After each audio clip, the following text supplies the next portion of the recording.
My found family consists of a lot of friends, a lot of people who have been there with me through hard times, but there are people who've been there and supported me through thick and thin and love me unconditionally. Even if I do something stupid, they're willing to understand or correct me or look past that. So much of our world is telling us that we shouldn't exist or we shouldn't be who we are or love who we love, and having a family that cares about you and believes in who you are and believes you when you tell them who you are is incredibly important. I am an actor by trade, and I think I've always found community, family amongst the people that I make theater and I make art with.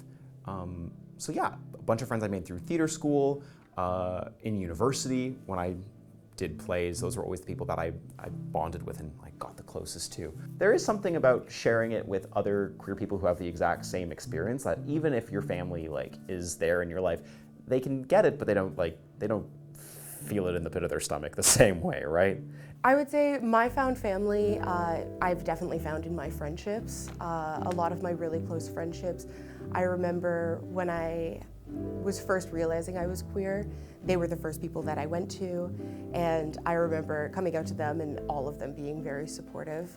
In particular, I remember coming out to my best friend, and I remember just slowly as time had passed, all of them also started coming out kind of one by one, and I think that we all found our own community in that and our own found family, which is, it's been so special to be able to build and grow together over these past like 10, 15 years.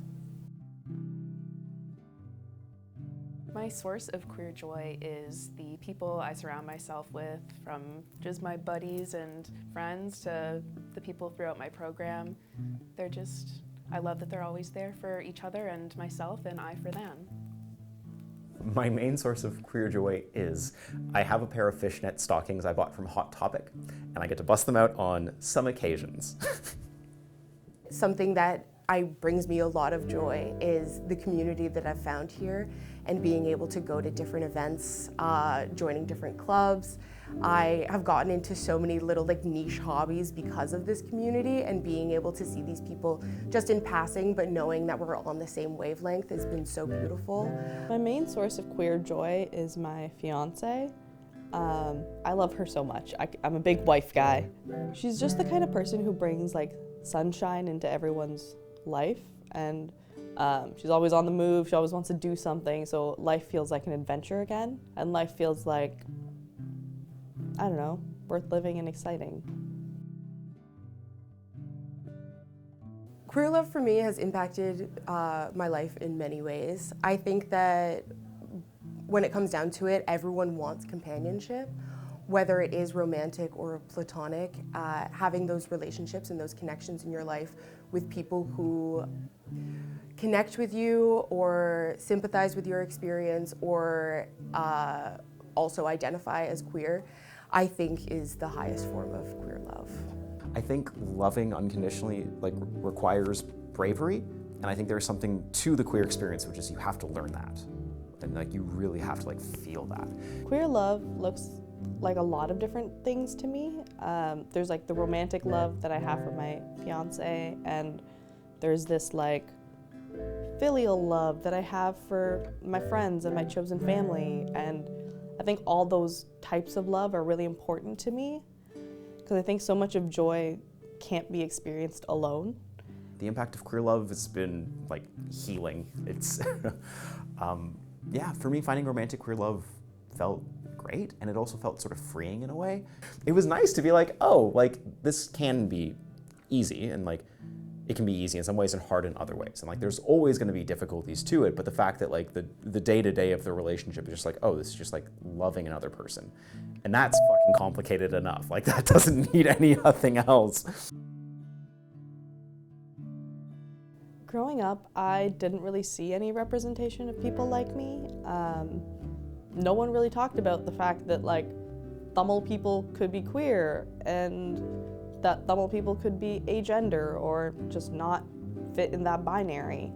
But as I grew up, I started looking more into it and realizing that queer and trans Tamil people have existed for a long time. It's been important to realize that I'm not the first and I'm not the only one.